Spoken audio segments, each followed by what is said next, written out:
Good morning.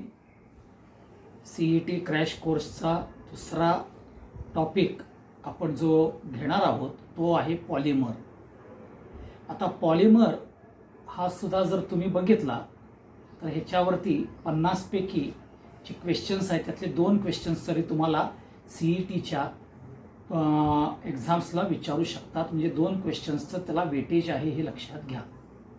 आता सगळ्यात महत्त्वाचं पॉलिमर्समध्ये आपण जर बघितलं की त्याच्यामध्ये अगदी इझी पार्ट आहे, परंतु पॉलिमर हा पर्टिक्युलरली टॉपिक शिकायचा काय किंवा का शिकलो आपण, तर तुम्ही बघितलं तर जे नॅचरल पॉलिमर्स आहेत, मग ते कॉटन असू दे, हेम्प असू दे, लिनन असू दे, ज्यूट असू दे, ह्यांच्यामध्ये पर्टिक्युलरली क्रीज ऑफ रेझिस्टन्स म्हणा किंवा टेन्साईल स्ट्रेंथ म्हणा किंवा ॲसिड अल्कलीचा अटॅक, त्यांच्यामध्ये absorption of a water is more, फंगसचा मॉथ्सचा अटॅक होत होता आणि त्यामुळं ते धागे तुटत होते किंवा त्यांचं शेल्फ लाईफ कमी होतं. आता शेल्फ लाईफ कमी झालं जे आजच्या दृष्टिकोनातून आपण एक्सपायरी डेट म्हणतो. म्हणून बघा, पूर्वीचा कुठलाही जर तुम्ही बघितलं 15 वर्षापूर्वीचं किंवा याचं ज्या वेळेला लोक खादी वापरत होते किंवा ज्यांच्यामध्ये कॉटनचं प्रमाण जास्त होतं, त्या कॉटनमध्ये काय आहे, absorption of a water more आहे, त्याच्यावरती ॲसिड अल्कलीचा अटॅक होतो, मॉथ्स फंगसचा अटॅक होतो, त्यांचा क्रीज ऑफ रेझिस्टन्स लो आहे, टेन्साईल स्ट्रेंथ कमी आहे. म्हणून आपल्याला आणि पर्यायानं particularly to satisfy the demand of the human population artificial polymer आणि सिंथेटिक पॉलिमर हे आपल्याला इन्व्हेंट करावे लागले, हे लक्षात ठेवा. आणि वर्कआउट करावं लागलं सायंटिस्टला टू पर्टिक्युलरली जे लिमिटेशन्स आहेत ते लिमिटेशन्स आपण कसे कमी करून आपल्याला जास्त त्याचं शेल्फ लाईफ वाढवता येईल ह्याच्या दृष्टिकोनातून प्रयत्न केले. मग आता पॉलिमरचा सगळ्यात महत्त्वाचा धागा जो आहे ज्याला आपण फायबर म्हणतो. आता हा जो फायबर आहे, हा फायबर थ्रेड लाईक स्ट्रक्चर किंवा ज्याला आपण फिलॅमेंट लाईक स्ट्रक्चर म्हणतो, that fibre is going to be woven or spun into yarn. म्हणजेच फायबर हा थ्रेड लाईक स्ट्रक्चर आहे, ओके, किंवा तो फिलॅमेंट लाईक स्ट्रक्चर आहे, तो वुवन आणि स्पन होतो आणि त्याच्यापासून कापड किंवा कापडाचा धागा तयार केला जातो. धागा नव्हे, तागा तयार केला जातो.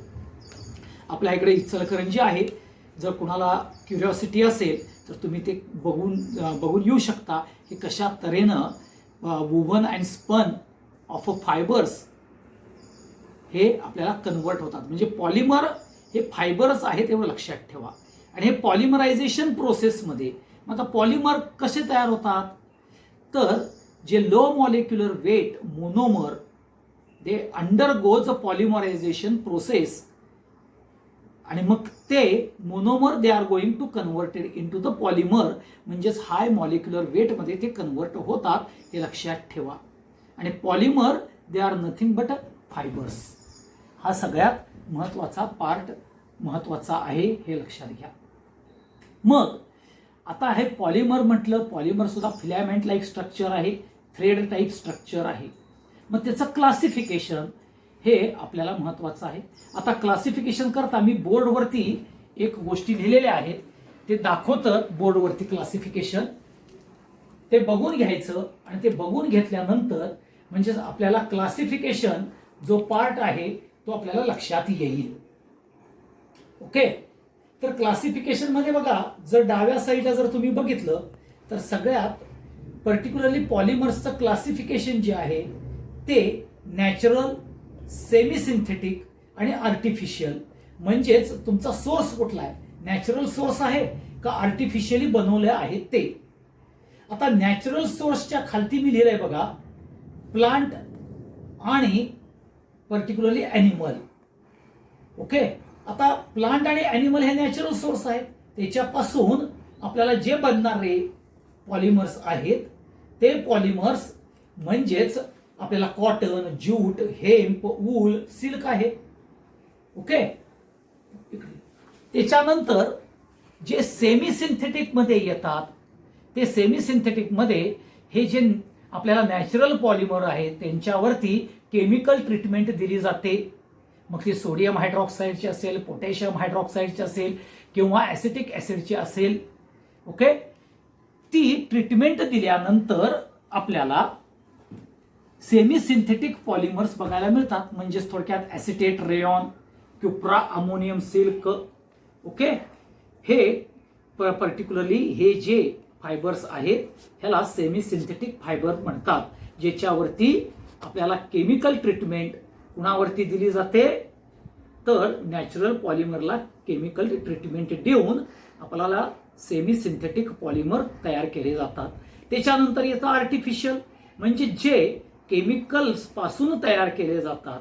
म्हणजे त्याचा मोनोमर आहेत केमिकल्स. मग कुठला असेल, नायलॉन असेल, नायलॉन 6,6 असेल, डॅक्रॉन म्हणजे स्टेरिलिन असेल, पीव्हीसी असेल, पॉलिव्हिनाइल क्लोराईड, हे सगळे तुम्हाला जे काय बघायला मिळतात ते सगळे पॉलिमर्स हे आर्टिफिशियल पॉलिमर्स आहेत.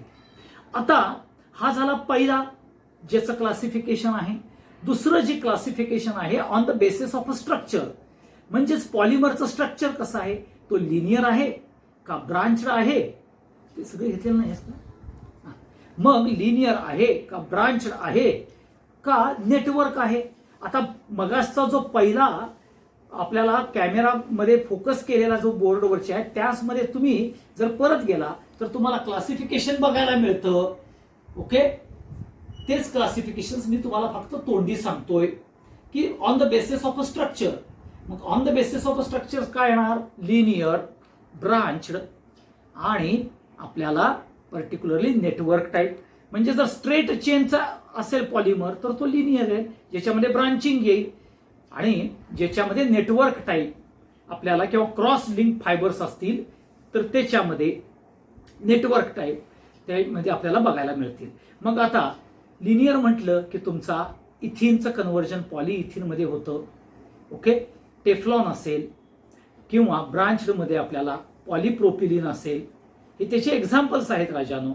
किंवा ॲक्रायलोनायट्राईल असेल ज्याला आपण आर्लॉन म्हणतो. ओके. किंवा ॲक्रिलॅन म्हणतो, त्याच्यासारखं असेल. मग नेटवर्कमध्ये किंवा क्रॉस लिंकमध्ये मेल अमाइन सारखा येईल, बॅकेलाइट सारखा येईल, पॉलियुरिया फॉर्मॅलाइड सारखा आपल्याला बघायला मिळतील. हे काय आहेत, ह्याचे आपल्याला लिनियर, ब्रांच्ड आणि नेटवर्क टाईपचे महत्वाचे काय आहेत एक्झाम्पल्स आहेत. आता तिसरा जो क्लासिफिकेशन येतो बेस्ड ऑन पॉलिमरायझेशन प्रोसेस. मग त्यामध्ये दोन प्रोसेस आहेत. एक ऍडिशन पॉलिमर ज्याला आपण चेन ग्रोथ पॉलिमर्स म्हणतो. ओके. आणि दुसरं येतं कंडेन्सेशन पॉलिमर मध्ये. मग चेन ग्रोथ मध्ये काय होतं, monomer they are going to add. Okay. मग वन टाइप ऑफ मोनोमर असू दे किंवा टू टाइप ऑफ मोनोमर असू देत, they are going to be add with each other. मग ते कुठले आहेत तर इथिन आहे, पॉलिइथिन आहे, म्हणजे इथिनचं पॉलिइथिन आहे. ओके. पर्टिक्युलरली टेट्राफ्लुरो इथिलिनचं कन्व्हर्जन टेफ्लॉन मध्ये म्हणजेच आपल्याला PTFE मध्ये रूपांतर होईल. म्हणजे जे लिनियर आणि ब्रांच्ड आहेत ते सगळे आपल्याला ऍडिशन पॉलिमर्स मध्ये बघायला मिळतात. मग तो ऑर्लॉन असेल, ॲक्रिलॅन असेल, पॉलिव्हिनाइल क्लोराईड म्हणजे व्हिनाइल क्लोराईड पासून PVC तयार करणे असेल, हे सगळे तुम्हाला ऍडिशन पॉलिमर्स मध्ये बघायला मिळतील.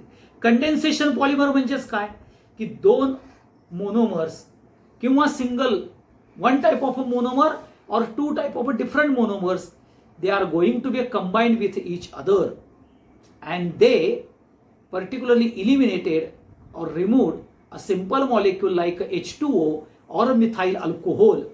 त्यावेळेला जे पॉलिमर्स तयार होतात ते म्हणजेच कंडेन्सेशन पॉलिमर, ज्यामधून सिंपल मॉलिक्यूल H2O किंवा आपल्याला मिथाइल अल्कोहोल रिमूव्ह होतो, त्याला आपण म्हणतो कंडेन्सेशन पॉलिमर. मग ह्यामध्ये दोन टाईप येतात. पॉलिअमाइड लिंकेज एक येते आणि दुसरी जी लिंकेज येते ज्याला आपण पॉलिइस्टरिक लिंकेज म्हणतो. मग नायलॉन असेल, नायलॉन 6,6 असेल, टेरिलिन असेल. ओके. हे सगळे तुम्हाला कंडेन्सेशन पॉलिमर्स मध्ये बघायला मिळतात. आता कंडेन्सेशन पॉलिमर्समध्ये आपल्याला किंवा पॉलीअमाइड फायबर्स जे आहेत ते पॉलीअमाइड फायबर्स आणि पॉलीइस्टरिक लिंकेज हे आपण त्याचे एक्झाम्पल्स बघणार आहोत.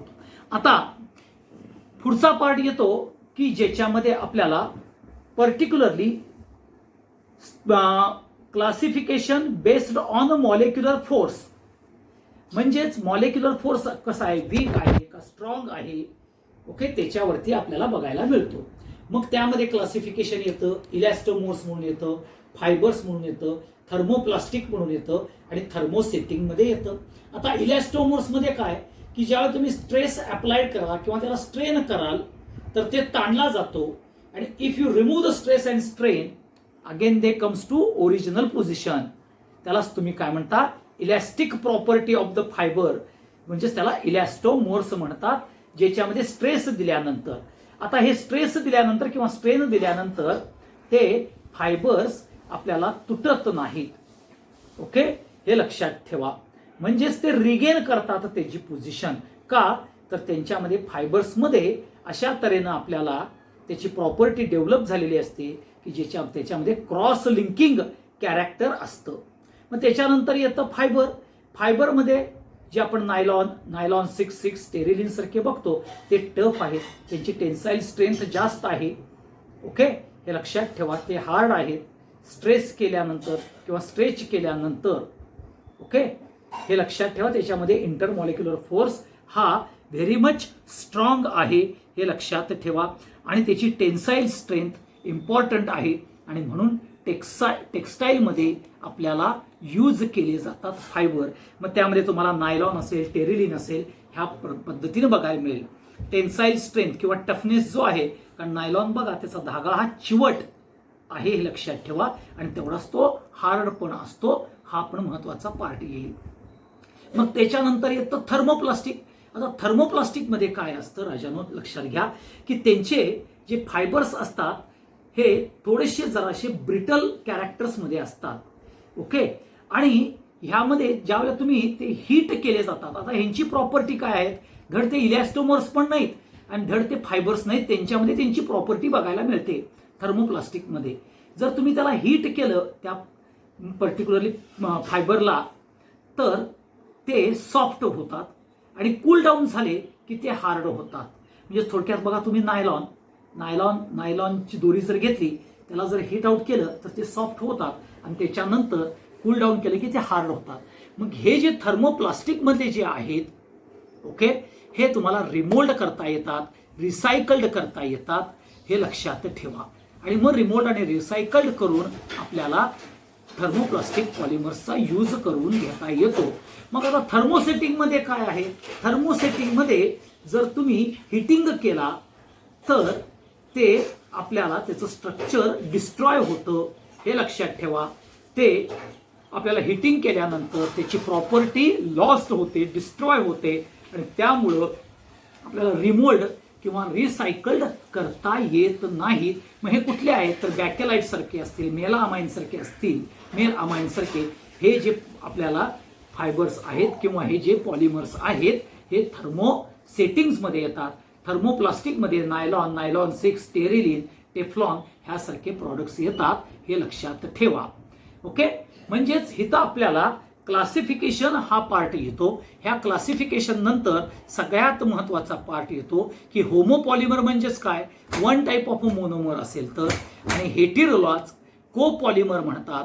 हेटेरो आणि कोपॉलिमर दे आर सेम, म्हणजे त्याच्यामध्ये two type of different monomer they are going to form with each other and they are going to convert into the polymers. हा बेसिक कॅरेक्टर आपण बघितलं कशाच्या दृष्टिकोनातून तर क्लासिफिकेशन बघितलं. मग आता ह्या क्लासिफिकेशन्स मध्ये आपण पहिला जो बघणार आहे की चेन ग्रोथ पॉलिमर, म्हणजेच स्टेप ग्रोथ किंवा ज्याला ॲडिशनल पॉलिमर्स म्हणतो. मग ॲडिशनल पॉलिमर्स मध्ये तुम्हाला पॉलिइथिन हा येतो. आता पॉलिइथिन मध्ये तुम्हाला माहिती आहे किंवा स्टायरीनचं पॉलिस्टायरीन मध्ये रूपांतर करायचं असेल तर ह्याच्यामध्ये आपल्याला बेन्झाईल पेरॉक्साईड, ॲसिटाईल पेरॉक्साईड, सोडियम पेरॉक्साईड हे पर्टिक्युलरली ऍड केले जातात ॲज अ इनिशिएटर म्हणून. 100 डिग्री सेल्सिअसला हिट आउट केले जातात आणि आपल्याला कन्व्हर्जन स्टायरीनचं पॉलिस्टायरीनचं इथिनचं कन्व्हर्जन पॉलिइथिनमध्ये होतं आणि त्यामध्ये चेन इनिशिएशन, चेन प्रोपोगेशन आणि चेन टर्मिनेशन होतं. ओके, पहिल्यांदा चेन इनिशिएट होत असताना जे पेरॉक्साइड्स आहेत त्यांच्यापासून फ्री रॅडिकल किंवा कार्बोकॅशन किंवा कार्बॅनियन हे इंटरमिजिएट प्रॉडक्ट तयार होऊन चेन इनिशिएट करतात आणि पॉलिमर्स तयार होतात. मग जे पॉलिस्टायरीन आहे किंवा पॉलिइथिन आहे ह्याच्यामध्ये फ्री रॅडिकल्स जनरेट होऊन आपल्याला पर्टिक्युलरली पॉलिइथिन किंवा पॉलिस्टायरीन हे आपल्याला ॲडिशनल पॉलिमर्स प्रिपेअर करताना आपण बघितलेले आहेत, ऑलरेडी तुम्हाला माहिती आहे. आणि चेन टर्मिनेट करताना त्यामध्ये इम्प्युरिटी ऑफ ऑक्सिजन ही ॲड केली जाते किंवा आपल्याला माहिती आहे की सप्लाय ऑफ जो रॉ मटेरियल आहे त्याचा सप्लाय स्टॉप केला जातो. आता त्याचमध्ये तुमच्या सिलेबसमध्ये पॉलिइथिनचे 2 पार्ट येतात, LDPE आणि HDPE. LDPE म्हणजेच लो डेन्सिटी पॉलिइथिन. इथं आपण काय करतो, हा ब्रांच्ड पॉलिमर आहे. ह्याच्यामध्ये आपल्याला साधारणपणे जर बघितलं तर 200 ते 300 डिग्री सेल्सिअसला आपण हे पॉलिमरायझेशन प्रोसेस कॅरीड आउट करतो विथ 1000 ATM प्रेशरमध्ये आणि ह्याच्यामध्ये ऑक्सिजनच्या पर्टिक्युलरली प्रेझेन्समध्ये ही पॉलिमरायझेशन प्रोसेस केली जाते. ऑक्सिजन हा काय करतो, लक्षात घ्या, ऑक्सिजन हा in between the steps particularly peroxide formation करतो आणि चेन इनिशिएशन, चेन प्रोपोगेशन करतात. आता ह्यामध्ये काय होतं, पर्टिक्युलरली प्रायमरी फ्री रॅडिकलचं कन्व्हर्जन सेकंडरी फ्री रॅडिकलमध्ये होतं आणि मग इथिन ह्या सेकंडरी फ्री रॅडिकलला ऍड होऊन लो डेन्सिटी पॉलिइथिन तयार होतं. Low density polyethene tensile strength त्यांची कमी आहे, केमिकली ते इनर्ट आहेत, मेकॅनिकली ते वीक आहेत, हे लक्षात ठेवा. आणि म्हणून तुम्हाला पर्टिक्युलरली जे आपल्याला वायर्स असतात किंवा जे अंडरग्राऊंड वायर टाकले जातात तर त्यांना जे प्लास्टिक टाईप स्ट्रक्चर वाटतं ते प्लास्टिक टाईप स्ट्रक्चर नसून ते आपल्याला लो डेन्सिटी पॉलिइथिन बघायला मिळतात. किंवा जे वेगवेगळ्या प्रकारचे आपल्याला पर्टिक्युलरली खेळणी करतात, साप असेल किंवा आणखीन ते बेडूक असेल, त्याला आपण कसंही पिरगाळून टाकू शकतो, ते सुद्धा त्या पद्धतीचा प्रकार म्हणजेच त्यात मेकॅनिकली वीक आहे हे लक्षात ठेवा. केमिकली इनर्ट आहेत म्हणजे काय, कारण सॉइलच्या अंडर ज्या वेळेला आपल्याला जे टेलिफोनच्या लाईन्स वगैरे हे करतात, त्या टेलिफोनच्या लाईन्स टाकत असताना जो रबरीवरचा पार्ट आहे तो मेकॅनिकली वीक जरी असला तरी तो केमिकली इनर्ट असतो, हे लक्षात ठेवा. त्याच्यानंतर येतो आपल्याला HDPE, हाय डेन्सिटी पॉलिइथिन. ह्यामध्ये काय केलं जातं तर इथिन हा पर्टिक्युलरली 373 केल्व्हिनला आपल्याला 6 to 7 ॲटमॉस्फेरिक प्रेशर बरोबर झिग्लर नॅटा कॅटॅलिस्ट ह्याच्याबरोबर त्याची इंटरॅक्शन केली जाते. आता झिग्लर नॅटा कॅटॅलिस्ट म्हणजेच TiCl4 आणि ट्राय इथाईल ॲल्युमिनियम ह्याचं कॉम्बिनेशन आहे. हा कोऑर्डिनेटेड पॉलिमर्स आहे, हा टफ आहे ॲज कम्पेअर टू LDPE आहे, त्याचा मेल्टिंग पॉइंट जास्त आहे, हे लक्षात ठेवा. कॉम्प्लेक्स स्ट्रक्चर्स आहे आणि टफनेस त्याची टेन्साईल स्ट्रेंथ ही जास्त आहे, हे लक्षात घ्या. ओके, परंतु दोन्हीही जर बघितले LDPE असेल किंवा HDPE असेल हे इलेक्ट्रिकल कंडक्टन्स करत नाहीत, हे लक्षात घ्या. आणि त्याचे मग तुम्ही युजेस जार, बॉटल्स हे करण्याकरता यूज केले जातात, ज्याला आपण LDPE आणि HDPE हे दोन्हीही आपण पॉलिइथिनचे कॅरेक्टर्स आपण बघितले. आता त्याच्यानंतर ॲडिशनल पॉलिमर्समध्ये पुढचा पार्ट येतो ज्याला आपण टॅन म्हणतो, ज्याला अर्लॉन म्हणतो. टॅन म्हणजेच पॉलिॲक्रायलोनायट्राईल, म्हणजे तुमचा रिपीटिंग युनिट जो आहे तो ॲक्रायलोनायट्राईल आहे, CH2 डबल बॉन्ड CHCN. ह्याचं कन्व्हर्जन आपल्याला केलं जातं रिपीटिंग युनिट्समध्ये. तुमच्या पुस्तकात आहे ते बघून घ्यायचं आहे तुम्ही. ओके, आणि ते रिपीटिंग युनिट्स ब्रांच्ड पॉलिमर्स म्हणून आपल्याला अर्लॉन किंवा ज्याला ॲक्रिलॅन म्हटलं जातं, जे सिंथेटिक वूल म्हणून ब्लँकेटमध्ये यूज केलं जातं. त्याच्यानंतर पुढचा ॲडिशनल पॉलिमर येतो ज्याला प्रिपरेशन ऑफ अ PTFE म्हणजे पॉलिटेट्राफ्लुरोइथिलीन, ज्याला आपण टेफ्लॉन म्हणतो, ज्याच्यामध्ये CF2 डबल बॉन्ड CF2 आहे. पॉलिमरायझेशन प्रोसेसमध्ये गेलं की CF2 सिंगल बॉन्ड CF2 येतं आणि तुम्हाला टेफ्लॉन हा प्रॉडक्ट क्रिएट होतो. आता टेफ्लॉन तुम्हाला माहिती आहे केमिकली तो इनर्ट आहे, कुकिंग पॅन्समध्ये, गॅस्केट्समध्ये, वॉल्समध्ये यूज केला जातो, हे लक्षात घ्या. त्याच्यानंतर आपण जे पुढचा जो पार्ट बघणार आहे तो म्हणजेच polymerization of some step growth polymers, किंवा ज्याला आपण पर्टिक्युलरली कंडेन्सेशन पॉलिमर्स म्हणतो. आता कंडेन्सेशन पॉलिमर्समध्ये पहिला आपल्याला लक्षात ठेवायचं आहे की नायलॉन 6 आणि नायलॉन 6,6. आता नायलॉन 6,6 मध्ये एप्सायलन कॅप्रिलॅक्टम तुम्हाला बघा दिलेली होती, बेन्झिन रिंग सारखं स्ट्रक्चर काढलेलं आहे बघा. ओके, आता ह्यामध्ये नायलॉन 6 हे का नाव आलं तर कार्बनचे त्यामध्ये 6 युनिट आहेत, 6 कार्बन युनिट आहेत म्हणून नायलॉन 6 आलं. तयार कशापासून तयार होतं तर एप्सायलन कॅप्रोलॅक्टम. एप्सायलन कॅप्रोलॅक्टम हे कुणापासून तयार होतं तर ओमेगा अमिनो कॅप्रोइक ऍसिड, त्यालाच आपण 6 अमिनो हेक्झॅनोइक ऍसिड म्हणतो. 6 अमिनो हेक्झॅनोइक ऍसिड हे रिसायक्लिझेशन प्रोसेसमध्ये जातं, इंटरमॉलिक्युलर डिहायड्रेशन होऊन आपल्याला एप्सायलन कॅप्रोलॅक्टम तयार होतो. आणि हा एप्सायलन कॅप्रोलॅक्टम 533 with inert nitrogen, atmospheric nitrogen ह्या कंडिशनमध्ये आपल्याला एप्सायलन कॅप्रोलॅक्टम हे हिट आउट केलं जातं आणि आपल्याला मोल्टन मास ऑफ नायलॉन 6 बघायला मिळतो. नायलॉन 6लाच पर्लॉन एल म्हणतात. हा पॉलीअमाइड फायबर आहे, हा पर्टिक्युलरली होमोपॉलिमर आहे. आता इथं लक्षात ठेवा पॉलीअमाइड फायबर हे फक्त सिंथेटिकलीच आहे असं नाही आहे, कारण ह्याच्यामध्ये CONH लिंकेज आहे.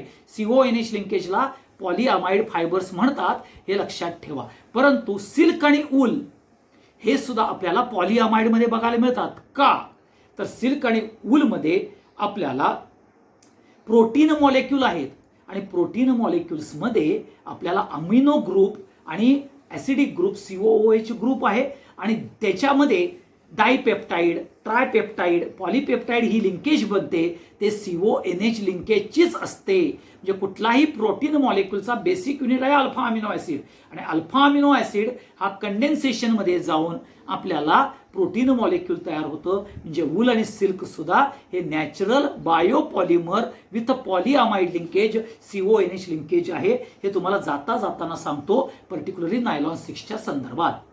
ओके, आता इथं तुम्हाला एप्सायलन कॅप्रोलॅक्टमचं स्ट्रक्चर, नायलॉन सॉल्टचं स्ट्रक्चर हे महत्वाचं आहे. आता हा जो मोल्टन नायलॉन 6चा सॉल्ट आहे हा particularly spinner nets through pass on केला जातो आणि ते स्पिनर नेट्स कव्हर अप केले जातात with a cold current of water or cold area of ammonia ह्यानं कव्हर अप केलं जातं, जेणेकरून जो मोल्टन मास आहे तो सॉलिडिफाईड होऊन आपल्याला थ्रेड टाईप स्ट्रक्चर किंवा फायबर टाईप स्ट्रक्चर्स प्रोड्यूस करता येतील.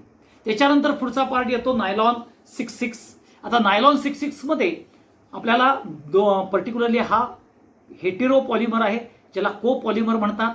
आता त्याच्यामध्ये जर तुम्ही बघितलं तर ह्याच्यामध्ये पर्टिक्युलरली ॲडिपिक ऍसिड आणि हेक्झामिथिलीन डायअमाइन दोघांच्या मध्ये कार्बनची संख्या 6 आहे बघा, म्हणून त्याचं नायलॉन 6,6 मध्ये आपल्याला त्याला म्हटलं जातं नायलॉन 6,6, कारण दोघांमध्ये कार्बनची संख्या 6 आहे म्हणून. आता हा ॲडिपिक ऍसिड आणि हेक्झामिथिलीन डायअमाइन हे दोघंही ज्या वेळेला नॉर्मल हिटिंग केल्यानंतर किंवा 373 केल्विनला हिट आउट केल्यानंतर ही प्रोसेस होती न्यूट्रलायझेशनची आणि न्यूट्रलायझेशनची प्रोसेस झाल्यानंतर तुम्हाला डाय अमिनो ॲडिपेट, हेक्झामिथिलीन डाय अमिनो ॲडिपेट हा आपल्याला पर्टिक्युलरली एक मोनोमर टाईप स्ट्रक्चर्स मिळतं आणि त्याच्यामध्ये ज्या वेळेला आपण H2O रिमूव्ह केला तर नायलॉन 6,6चा सॉल्ट मिळतो.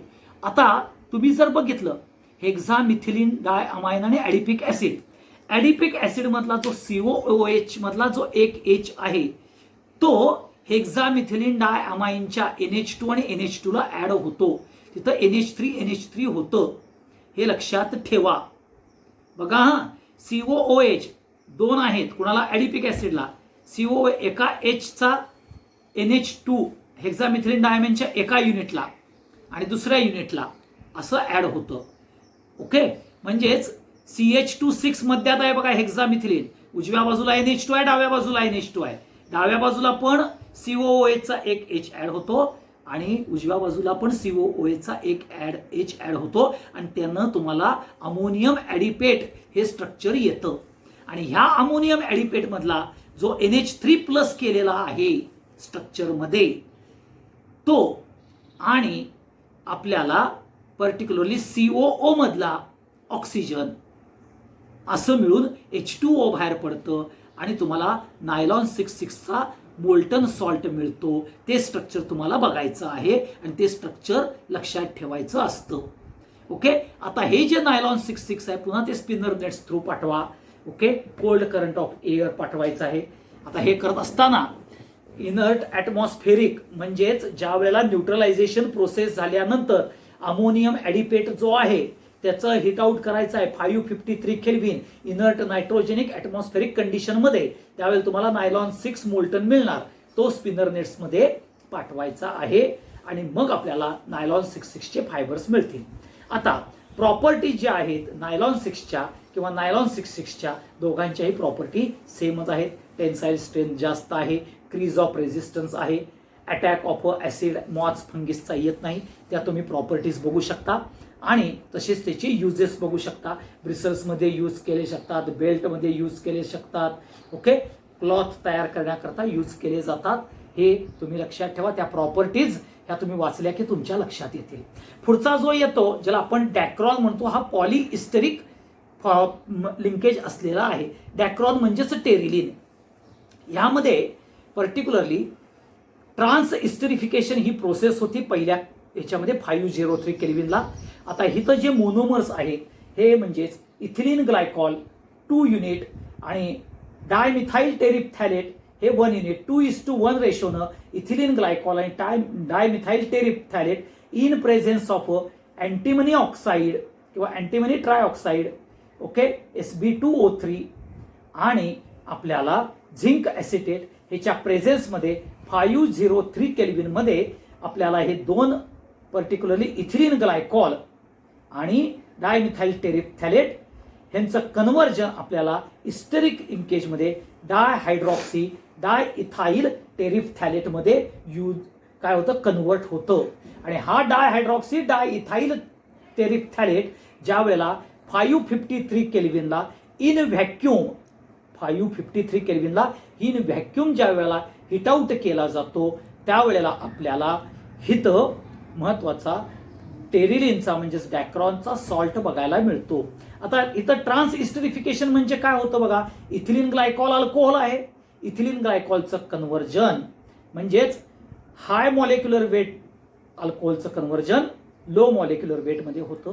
तसंच इस्टरिक लिंकेजमध्ये बघा लो मॉलिक्युलर वेटचं हाय मॉलिक्युलर वेट म्हणजेच डायमिथाइल टेरिप्थॅलेटचं डायइथाइल टेरिप्थॅलेटमध्ये ह्या ज्या प्रोसेस आहेत कन्व्हर्जन ज्यावेळेला इस्टर आणि अल्कोहोल अंडरगोज रिॲक्शन ओके त्यामध्ये अल्काइल ग्रुप चेंज होतो आणि अल्कोहोल आणि इस्टर्स तयार होतात.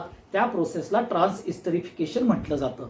आता ह्या पर्टिक्युलर टेरिलिनच्या एका युनिटमध्ये आपल्याला बेन्झिनच्या 80 रिंग्स बघायला मिळतात. हे लक्षात ठेवा. पुन्हा जर तुम्ही बघितलं टेरिलिन जर घेतलं तर टेरिलिनमध्ये सुद्धा किंवा डॅक्रॉन्समध्ये सुद्धा त्याच्या properties not attack by acid moths fungus हे सगळं असणारच आहे. ओके, त्याची क्रीज ऑफ रेझिस्टन्स जास्त आहे. ओके, ह्या सगळ्या गोष्टी त्याच्या ॲज इट इज तुम्हाला प्रॉपर्टीज आणि महत्वाचं जे येतं तेच म्हणजेच युजेस हे तुम्ही बघून घेऊ शकता. बंद कर जरा. आपण पुढचा जो पॉलिमर बघणार आहोत तो म्हणजेच बॅकेलाइट मेल अमाइन पॉलियुरिया फॉर्माल्डिहाइड. आता बॅकेलाइट मध्ये हा सुद्धा हेटेरो पॉलिमरच आहे. बॅकेलाइट मध्ये सुद्धा आपल्याला दोन मोनोमर्स बघायला मिळतात, एक फिनॉल आणि फॉर्माल्डिहाइड.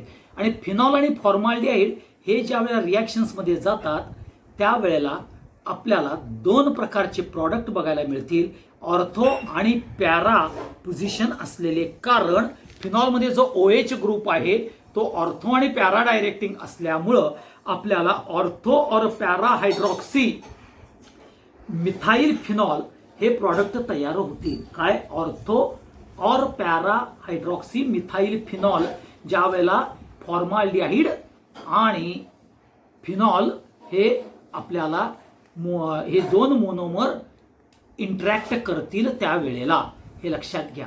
आता हे इंटरॅक्शन होत असताना इथं दोन प्रकारचे पर्टिक्युलरली प्रोसेस अवलंबल्या जातात. एक तर ऍसिड कॅटलाइज्ड म्हणजे H+H2SO4 किंवा HCl यूज करून, किंवा अल्कली कॅटलाइज म्हणजेच बेस कॅटलाइज्ड म्हणजे तो बेस कॅटलाइज म्हणजे किंवा NaOH किंवा KOH म्हणजेच OH- न.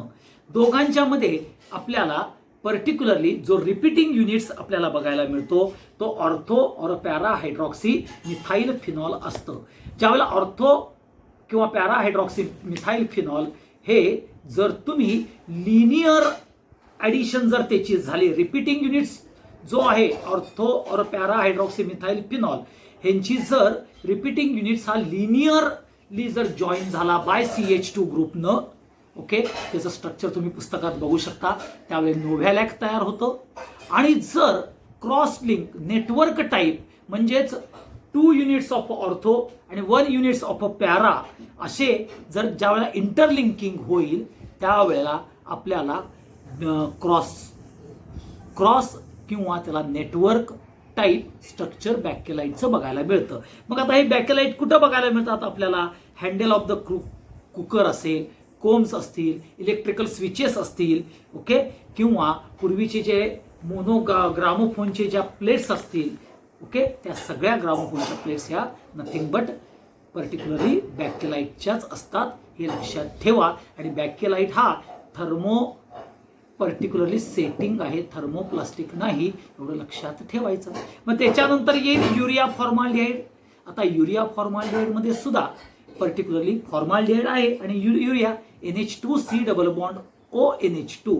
आता बघा त्यातला एक H, युरिया मधला एक H फॉर्माल्डिहाइड कडे जातो आणि CH2OH म्हणून ऍक्ट होतो बघा, म्हणून HOCH2 एका लिंकेज मध्ये येतं. जर तुम्ही स्ट्रक्चर बघितलं पुस्तकात जावा, पॉलियुरिया फॉर्माल्डिहाइड मध्ये CH2OH हा ग्रुप युरियाला अटॅच होतोय दोन्ही बाजूनं आणि मग त्याला हिट आउट करून रिपीटिंग युनिट येतं आणि ते रिपीटिंग युनिटचं कन्व्हर्जन झालं की आपल्याला महत्वाचं पॉलिमर हे पॉलियुरिया फॉर्माल्डिहाइड ज्याला आपण पफ म्हणतो हे आपल्याला बघायला मिळतं. हे पर्टिक्युलरली मोल्डेड प्लॅस्टिक मध्ये यूज केलं जातं, हे लक्षात ठेवा. त्याच्यानंतर मेल अमाइन नावाचा एक आहे. आता हा जो मेल अमाइन आहे हा जर तुम्ही बघितला तर मेल अमाइनचं पर्टिक्युलरली स्ट्रक्चर बघा तुम्ही, बेन्झिन रिंग आहे, ओके, बेन्झिन रिंगला पॅरा आणि ऑर्थो पोझिशनला, ओके, पॅरा आणि ऑर्थो पोझिशनला, ऑर्थो पोझिशनला तुम्हाला NH2 दिलेला आहे आणि पॅरा पोझिशनला एक NH2. पॅरा म्हणजे नंबर 1 आणि 2 नायट्रोजन मेटा पोझिशनला टाकलेले आहेत, हे लक्षात ठेवा. ह्याच्यामध्ये सुद्धा मोनोमर परत फॉर्माल्डिहाइड आहे, NH2 मधला एक H आणि फॉर्माल्डिहाइड मधला ऑक्सिजन तो OH होतो आणि CH2OH तयार होतो, ओके. आणि मग तुम्हाला रिपीटेड युनिट्स बघायला मिळतात आणि मग तो पॉलिमरायझेशन मध्ये गेल्यानंतर -H2O बाहेर पडतं, हे लक्षात ठेवा. सिमिलरली जस्ट लाईक तुम्ही बॅकेलाइट असेल, जस्ट लाईक पॉलियुरिया फॉर्माल्डिहाइड असेल, ह्याच्यामध्ये H2O हा रिपीटिंग युनिट्सचं कन्व्हर्जन आपल्याला पॉलिमरायझेशन प्रोसेसमध्ये होत असताना सिंपल मॉलिक्यूल लाईक H2O बाहेर पडतो, म्हणजेच ते कंडेन्सेशन पॉलिमर्स आहेत, हे लक्षात घ्या. आता इथं मी तुम्हाला महत्वाचं सांगणार आहे की मेल अमाइनचं पर्टिक्युलरली जे IUPAC नाव काय आहे बघा. हा 135 नायट्रोजन 1 ला आहे, 135 हे नाव लक्षात ठेवायचं. त्यालाच ट्राय अझाईन म्हणतात, नायट्रोजनला अझो ग्रुप म्हणतात, म्हणून 135 ट्राय अझाईन, ओके. आणि 246 ट्राय अमिनो. मग तुम्ही नाव कसं लिहायचं? 246 ट्राय अमाइन 135 ट्राय अझाईन हे नाव यायला पाहिजे. काय आलं पाहिजे? 246 tri amine tri amino and 135 tri azine हे तुमचं आपल्याला मेल अमाइनचा महत्वाचा मोनोमरचं नाव असलं पाहिजे हे तुम्हाला माहिती असलं पाहिजे. मग हे मेल अमाइन क्रॉकरीजमध्ये यूज केले जातात हे लक्षात घ्या. त्याच्यानंतर पुढचा पार्ट येतो ज्याला आपण नॅचरल रबर म्हणतो. आता नॅचरल रबर तुम्हाला माहित आहे कोलायडल सोल्युशन आहे, सस्पेन्शन आहे, तो लिनियर पॉलिमर आहे आयसोप्रिनचा. आयसोप्रिन म्हणजे 2-मिथाइल-1,3-ब्युटाडाइन. आता हे जे नॅचरल रबर आहे 1,3-ब्युटाडाइनचं कन्व्हर्जन 6,1,4 पॉलीआयसोप्रिन म्हणतात, त्यालाच गुटापर्चा म्हणतात, which is exist in elastic property. Elastic property आहे. पुन्हा सांगतो, जे कोलायडल सस्पेन्शन आहे ते रबर आपल्याला रबर ट्रीमधून ज्याला आपण लॅटेक्स म्हणतो त्या लॅटेक्स पासून घेतलं जातं. रबर ट्री पासून rubber tree as a LaTeX. Okay. तो आयसोप्रिन नावाचं त्याच्यामध्ये लिनियर पॉलिमर असतं, त्याचं नाव आहे 2-मिथाइल-1,3-ब्युटाडाइन. आणि नॅचरल रबर थोडासा म्हणजे त्याच्यात प्रॉपर्टीमध्ये ॲड होऊन ती जर लिंकिंग बघितली तर त्या लिंकिंगमध्ये 6,1,4 पॉलीआयसोप्रिन ज्याला आपण गुटापर्चा म्हणतो, जो लॉंग फ्लेक्झिबल आहे आणि ज्याच्यामध्ये इंटरमॉलिक्युलर फोर्स हा वीक असतो, हे लक्षात ठेवा. आता ह्यामध्ये तुम्ही ज्या वेळेला गुटापर्चा कुणाला म्हणतात एवढं लक्षात ठेवा. ओके. ज्याला ट्रान्स-1,4 पॉलीआयसोप्रिन, ट्रान्स-1,4 पॉलीआयसोप्रिन त्याला गुटापर्चा म्हणतात आणि त्याच्यामध्ये झिगझॅग मोशन असते आणि तो नॉन इलॅस्टिक आणि क्रिस्टलाइन टाईपचा असतो. ओके. सिसला म्हणत नाहीत, ट्रान्सला म्हणतात. हे सगळ्यात महत्वाचं. मग हा नॅचरल रबरचं ज्यावेळेला तुम्ही व्हल्कनायझेशन करता म्हणजे सल्फर बरोबर ज्यावेळेला तुम्ही हिटिंग करता त्यावेळेला म्हणजेच सल्फर बरोबर 100 डिग्री सेल्सिअसला 100 to 150 डिग्री सेल्सिअसला 3 to 5% सल्फर ऍड करून आपण ज्या वेळेला हिट आउट करतो त्या प्रोसेसला व्हल्कनायझेशन ऑफ रबर म्हणतात.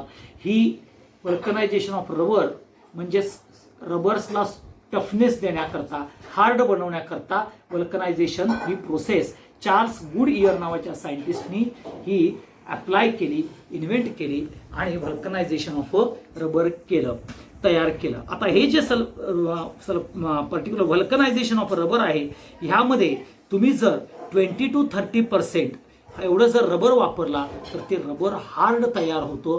हे बऱ्याच वेळेला हार्ड रबर इबोनाइट कॅरेक्टर्समध्ये म्हणजे जे रबरचे मोठमोठे जास्त असे रॉड्स असतात ना इबोनाइट त्याच्याकरता यूज केलं जातं. जर तुम्ही 3 to 10% एवढं जर सल्फर यूज केलं व्हल्कनायझेशन करता तर तुम्हाला टायर आणि टायर कॉर्ड तयार करण्याकरता यूज केलं जातं.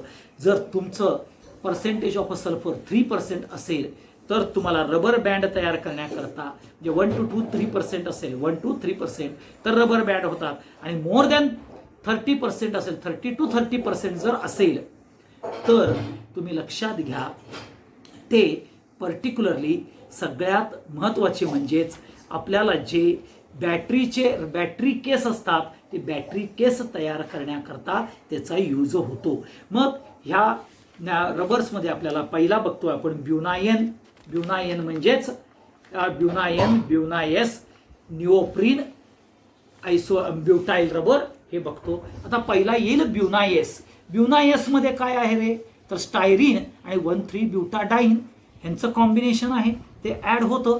आता इथं बघा फक्त लक्षात ठेवा ब्युनाएन मध्ये 1,3-ब्युटाडाइन आणि ॲक्रायलोनाइट्राइल हे यूज केलेलं आहे. त्याच्यानंतर निओप्रीन मध्ये 2-क्लोरो ओके ब्युटा 1,3-डाइन 2-क्लोरो ब्युटा 1,3-डाइन हे इन प्रेझेन्स ऑफ ऑक्सिजन और in presence of benzoyl peroxide हे आपल्याला ट्रीटमेंट दिली जाते त्यांना निओप्रीन तयार होतो. आणि तसंच ब्युटाइल रबरमध्ये आयसोब्युटिलिन आणि आयसोप्रीन म्हणजेच 2-मिथाइल-1,3-ब्युटाडाइन तो आयसोप्रीन हा हिट आउट केला जातो इन प्रेझेन्स ऑफ AlCl3 हे लक्षात घ्या. आता तुम्हाला ब्युनाएस जर घेतलं तर त्याच्यावरती ॲरोवरती K2S2O8 लिहिलेलं आहे, परंतु त्याच्या बरोबरीनं Na मेटल सुद्धा यूज करून स्टायरीन आणि 1,3-ब्युटाडाइन यांच्यापासून पॉलिमर ब्युनाएस हे तयार केला जातो ज्याला स्टायरीन ब्युटाडाइन रबर म्हटलं जातं SBR. त्याचे युजेस तुम्ही बघू शकता. आता ह्यामध्ये मी फक्त जर तुम्ही बघितलं इथं जो महत्वाचे डबल बॉन्ड कॅरेक्टर्स जे आहेत ते बघा, 1,3 ब्युटाडाईन असू दे, 2 क्लोरो 1,3 ब्युटाडाईन असू दे, किंवा 2 मिथाइल 1,3 ब्युटाडाईन असू दे, ह्याच्यामध्ये 1 आणि 3 पोझिशनला आपल्याला डबल बॉन्ड आहे. परंतु ज्यावेळेला तो ऍड होतो त्यावेळेला 1 आणि जो 1 पोझिशनचा डबल बॉन्ड आहे तो पर्टिक्युलरली 2 आणि 3 मध्ये जातो आणि मग ऍडिशन होते, एवढं लक्षात ठेवा. हा सगळ्यात महत्वाचा रेफरन्स पॉइंट आहे. आता त्याच्यानंतर तुमच्या पुस्तकात एका निळ्या पर्टिक्युलरली एक टेबल दिलेला आहे. त्या टेबलमध्ये डायनल आहे, ग्लिप्टाल आहे, सुपर ग्ल्यू आहे. मग त्याचे मोनोमर्स आहेत का, ते कोपॉलिमर आहे का, हेटेरोपॉलिमर आहे, होमोपॉलिमर आहे का, कंडेन्सेशन पॉलिमर आहे का, ऍडिशन पॉलिमरनं जातो. ओके, त्याचं एक टेबल दिलेलं आहे बघा. पुन्हा करता डायनल, ग्लिप्टाल, केवलार, तर ते तुम्ही बघायचे आहेत. त्याच्यातले तुम्ही महत्वाचे इनग्रेडियंट्स म्हणजेच मोनोमर कुठले आहेत, की वन टाईप ऑफ मोनोमर आहेत का डिफरंट टाईप्स ऑफ मोनोमर आहे. मग तो कंडेन्सेशनमध्ये येतो का, पॉलिअमाइड लिंकेज आहे का, पॉलिइस्टरिक लिंकेज आहे, हे तुम्हाला बघायचं आहे. त्याचा मी तुम्हाला एक महत्वाचा आता फोटो आपल्याला पाठवला जाईल.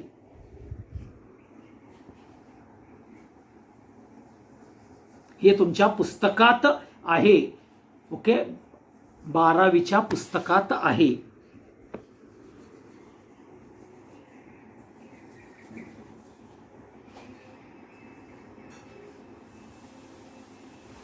ओके, आता पुढचा जो पार्ट येतो ज्याला आपण बायोडिग्रेडेबल, म्हणजेच जे सॉइलमध्ये बायोडिग्रेड होतात म्हणजे डिकम्पोजिशन होतात असे पॉलिमर्स म्हणजेच PHBV, ज्याला आपण पॉलिहायड्रॉक्सी ब्युटरेट को बीटा हायड्रॉक्सी व्हॅलेरेट. आता ह्याच्यामध्ये जर तुम्ही बघितलं 3 हायड्रॉक्सी ब्युटॅनोइक ऍसिड आणि 3 हायड्रॉक्सी पेंटॅनोइक ऍसिड हे दोघंही कंडेन्सेशन प्रोसेसमध्ये जातात आणि PHBV हा प्रॉडक्ट तयार होतो. आता हिथं लक्षात घ्या, हिथं तुम्हाला PHBV हा कशा पद्धतीनं लक्षात ठेवायचा हे तुम्हाला मी फक्त सांगणार आहे. आता तुम्ही जर बघितलं तुमचं लिंकेज बघा, हां, ब्युटॅनोइक ऍसिड घ्या, पहिला ब्युटॅनोइक ऍसिड. ओके, ब्युटॅनोइक ऍसिड मधला जो राईट हँड साइड मधला COOH चा H आहे आणि जो 3 पोझिशनला OH आहे त्यातला एक H आणि हितला OH असा H2O म्हणून बाहेर पडतो. ओके, कुठला H, जो 3 हायड्रॉक्सी म्हणून घेतला त्यातला H आणि COOH मधला OH असा H2O म्हणून बाहेर पडतो. आता तुम्हाला बघा तिसऱ्या पोझिशनवरती O राहिलाय की नाही. ओके, आता तुमचा जो रिपीटिंग युनिट्स आहे जो तयार झालेला म्हणजेच उजव्या बाजूला ॲरो नंतर तयार झालेला जो प्रॉडक्ट आहे तो काय बघा, पहिल्यांदा लिहिलंय O लिहिलंय, तो O कुठला रे, जर तो ब्युटॅनोइक ऍसिड मधला जो O आहे वरचा, ओके, म्हणजेच OH मधला तो O राहिलेला आहे तो O. आता तो CH आहे की नाही बघा, O ला लागलेला तो CH आहे. आता त्या CH ला तुम्हाला डाव्या हाताला CH3 आहे की नाही बघा, ती फक्त ब्रांच मध्ये टाकलेली आहे. पुढे CH2 घ्यायचं. ओके, त्याच्यानंतर COOH मधला OH ऑलरेडी तुम्ही in the form of H2O काढलेला आहे, तिथं CO घ्या आणि मग जो पुढचा O येतोय तो कुणाचा येणार आहे रे, तर पेंटॅनोइक ऍसिड मधला OH मधला O येणार आहे. मग परत बघा CH आहे. ओके, त्या CH ला परत CH2 CH3 आणि मग ती चेन कंटिन्युअस मध्ये जाते. या पद्धतीने तुम्ही तुमचा जो फायनल फायबर आहे PHBV हे लक्षात ठेवा.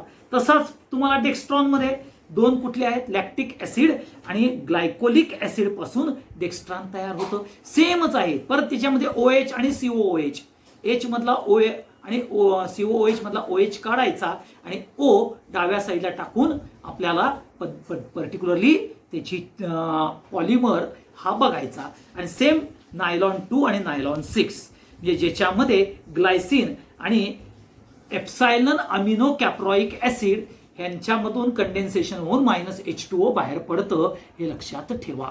आता ह्या सगळ्यामध्ये महत्वाचा जो पार्ट आहे ह्याचे युजेस काय आहेत, तर ते ऑर्थोपेडिक डिव्हाइसेस, इम्प्लांट्समध्ये, स्युचर्समध्ये यूज केले जातात आणि त्याचे युजेस महत्वाचे आहेत. PHBVचे PHBV मध्ये एक लक्षात ठेवा, प्रत्येक पॉलिमरचं, प्रत्येक फायबरचं म्हणजे बायोडिग्रेडेबल जे पॉलिमर्स आहेत त्याच्यामधले मोनोमर्स दोन्हीही लक्षात ठेवा, त्याचं स्ट्रक्चर हे लक्षात ठेवा, हा सगळ्यात महत्वाचा पार्ट येतो. आता दोन गोष्टी, एक तर ज्या पुस्तकात आहे नाही आहेत आपल्या, त्या म्हणजेच PDI. PDI म्हणजेच काय तर पॉलीडिस्पर्सिटी इंडेक्स. काय म्हटलं जातं? पॉलीडिस्पर्सिटी इंडेक्स, PDI. ओके, हे लक्षात ठेवा. आता हा पॉलीडिस्पर्सिटी इंडेक्स हा कसा काढला जातो तर नंबर ॲव्हरेज मॉलिक्युलर मास आणि वेट ॲव्हरेज मॉलिक्युलर मासनं, वेट ॲव्हरेज मॉलिक्युलर मास आणि नंबर ॲव्हरेज मॉलिक्युलर मासनं काढला जातो, हे लक्षात ठेवा. ओके, आता हा PDI ह्याच्यामध्ये एक लक्षात ठेवा, PDI equal to, okay, PDI equal to, मी तुम्हाला पर्टिक्युलरली फळ्यावर ते लिहून दाखवतो तो फॉर्म्युला. हा बाकीचा तो फॉर्म्युला कसा आला काय आला ह्याचं काय ह्याच्याशी तुम्हाला महत्वाचा पार्ट नाही आहे. तो PDI equal to m/w divided by m/n. आता m/w म्हणजेच weight average molecular mass, weight average molecular mass, आणि n म्हणजेच नंबर ॲव्हरेज मॉलिक्युलर मास. काय आहे? हा नंबर ॲव्हरेज मॉलिक्युलर मास, हा वेट ॲव्हरेज मॉलिक्युलर मास. हे ना दोन प्रकारचे मॉलिक्युलर मास हे आपल्याला काढले जातात. कुणाचे तर फायबर्सचे म्हणजेच पॉलिमर्सचे. आणि ह्याचा इंडेक्स महत्वाचा आहे. कशा करता तर होमोजिनिसिटी फायबर्सची बघायला. काय? होमोजिनिसिटी फायबर्सची बघायला. आता हे फायबर्स दोन प्रकारचे असतात. एक मोनोडिस्पर्स पॉलिमर्स, मोनोडिस्पर्स पॉलिमर आणि पॉलीडिस्पर्स पॉलिमर. आता मोनोडिस्पर्स असतात त्यावेळेला m/w इक्वल टू m/n असतो, म्हणजेच PDI इक्वल टू 1 येतं. आणि हे शक्यतो नॅचरल पॉलिमर्सलाच असतात. ओके, हे लक्षात ठेवा. PDI इक्वल टू 1 म्हणजे सगळे नॅचरल पॉलिमर, आणि नॅचरल पॉलिमर हे होमोजिनियस असतात. आणि ज्या वेळेला m/w ग्रेटर दॅन m/n होतात त्यावेळेला ते पॉलीडिस्पर्स असतात. उलट जरी केलं तरी सुद्धा तुम्हाला ते पॉलीडिस्पर्सच बघायला मिळते. म्हणजे ग्रेटर दॅन 1, लेस दॅन 1 असत नाही, इक्वल टू 1 किंवा ग्रेटर दॅन 1 असलं पाहिजे. म्हणजे वेळेला ग्रेटर दॅन 1 असतं त्यावेळेला ते पॉलीडिस्पर्स पॉलिमर्स येतात. आणि हे बहुतेक सगळे पॉलीडिस्पर्स फायबर्स हे आपल्याला सिंथेटिकली म्हणजे आर्टिफिशियली प्रिपेअर केले जातात. आणि हे लेस होमोजिनियस असतात. त्यांची होमोजिनिसिटी नॅचरल फायबरसारखी नसते. शेवटचा पॉइंट ह्याच्यामध्ये डेनियर नावाचं युनिट आहे. DENIER, डेनियर, DENIER, डेनियर हे weight per unit length of a fibre. काय सांगितलंय? Weight per unit length of a fibre च युनिट म्हणजे डेनियर होय. हे तुम्ही लक्षात ठेवा. आता मी एक परत जसा मगाशी एक पिक्चर काढून आपल्याच पुस्तकामधले वेगवेगळ्या प्रकारचे पॉलिमर्स, त्याचं नाव, त्याचं मोनोमर्स कुठले वापरलेत, युजेस कुठले आहेत, म्हणजे थोडक्यात डायनल असेल तर तो कोपॉलिमर आहे ज्याच्यामध्ये व्हिनाइल क्लोराईड आणि ॲक्रायलोनायट्राइल यूज केले. ग्लिप्टाल असेल कोपॉलिमर आहे ज्याच्यामध्ये इथिलीन ग्लायकॉल आणि थॅलिक ॲसिड यूज केले. हे अशा पद्धतीचा एक चार्ट आता तुम्हाला पाठवतोय. तो चार्ट, त्यातल्या प्रॉपर्टीज, ओके, त्याची नावं, ते एक्स्ट्रा कॅरेक्टर्स म्हणून तुम्हाला मी तो देतोय, हे लक्षात ठेवा. आणि तो तुम्ही फक्त बघून घ्यायचा आहे आणि ते वाचायचं आहे. आणि त्याचा अभ्यास तुम्ही दोन्हीही, म्हणजे जो ब्ल्यू प्रिंटमध्ये आपल्या पुस्तकातला आहे, बोर्डाच्या पुस्तकातला तो, आणि आत्ता जो शेवटला मी जो तुम्हाला चार्ट देतोय तो, हे बघून घ्या. त्याचा एक पर्टिक्युलरली एका दिवशी म्हणजे उद्याच्यालाच किंवा आजच पॉलिमर्स वाचून घ्या. आणि पॉलिमर्स वाचल्यानंतर त्याच्यातले आपण पर्टिक्युलरली जे नंबर ऑफ MCQs आहेत ते आपण सोडवून घ्यायचे आहेत, हे लक्षात ठेवा. ओके, ह्याच्यामध्ये आत्ता जो मी नवीन चार्टचे पाठवलेले आहेत त्या चार्टवरती जास्त फोकस करा, हे लक्षात ठेवा. का तर बऱ्याच वेळेला आपल्याला आपल्या बोर्डच्या पुस्तकात किंवा NCERTच्या पुस्तकात बरेचसे आपल्याला पॉलिमर्स दिलेले नाही आहेत. उदाहरणार्थ PMMA पामा म्हणजेच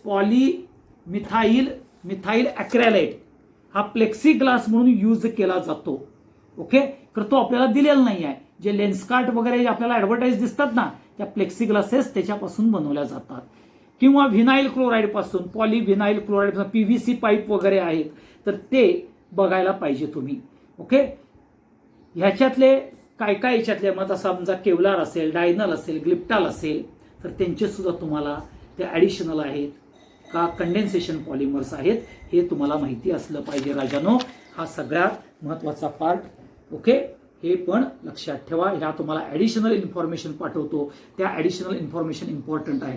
आता तुम्ही काय करायचं तर पर्टिक्युलरली पॉलिमरचं स्ट्रक्चर, मग ते नायलॉन 6चं असेल, नायलॉन 6/6चं असेल, ओके, त्याचं स्ट्रक्चर, सॉल्टचं स्ट्रक्चर, डायनलचं असेल, ग्लिप्टालचं असेल, PHBVचं असेल, ओके, ब्युनाएन असेल, ब्युनाएस असेल, ओके, त्यांच्या मोनोमरचं पण स्ट्रक्चर आणि सॉल्टचं पण स्ट्रक्चर हे तुम्हाला आलं पाहिजे. कारण का डिफिकल्ट म्हणजे पॉलिमर विचारलं जातं की identify the structure. Okay, following structure दिलं जातं आणि द स्ट्रक्चर इज रिझेंबल्स टू, मग ते ब्युनाएसला आहे का PHBVला आहे हे तुम्हाला माहिती असलं पाहिजे. किंवा structure is related to the monomer, कुठला मोनोमर आहे, मग तो स्टायरीन आहे का ब्युटाडाईन आहे का डायमिथाईल टेरिप्थॅलेट आहे हे तुम्हाला माहिती असलं पाहिजे. हे लक्षात ठेवा. हा अभ्यास करा, म्हणजेच आपल्याला उद्याच्याला पर्टिक्युलरली MCQ पाठवतो. MCQ करता तुम्हाला एक स्क्रीनशॉट्स आलेले असतील, येतील, ते तेवढे तुम्ही बघून घ्यायचे आहेत. Thank you very much.